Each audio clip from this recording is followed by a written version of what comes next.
You weren't born to blend in. You weren't crafted to play small. You feel different because you are different. While the world tries to tame you, your calling is roaring from the inside. Unapologetic, unstoppable, divine. Most people will spend their lives chasing acceptance, trying to be liked, trying to be safe, trying to be normal. But what if I told you, you were never meant to be normal?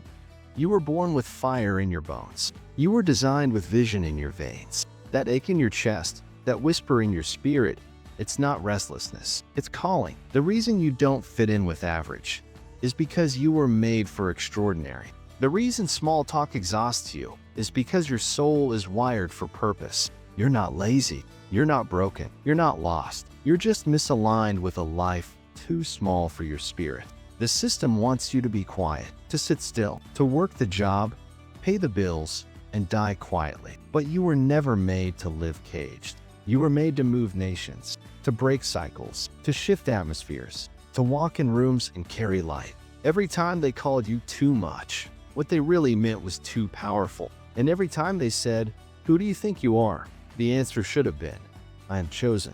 I am set apart. I am called by God." This world doesn't need another clone. It needs your truth, your voice, your fire. So no, you are not meant to be normal. You are meant to be a storm in still air, a fire in cold places, a voice in the wilderness. Don't shrink to make others comfortable. Don't dim your light to blend into their darkness. Own your difference, protect your passion, guard your gift, and walk boldly in the identity that heaven placed on your name. You weren't meant to be normal. You were meant to be legendary. If this message lit something in you, don't let it die in your chest. Like this video if you're done playing small, subscribe for more soul-shaking motivation, share it with someone who forgot who they are. Comment, "I am not meant to be normal." To claim your purpose, your time to rise is now.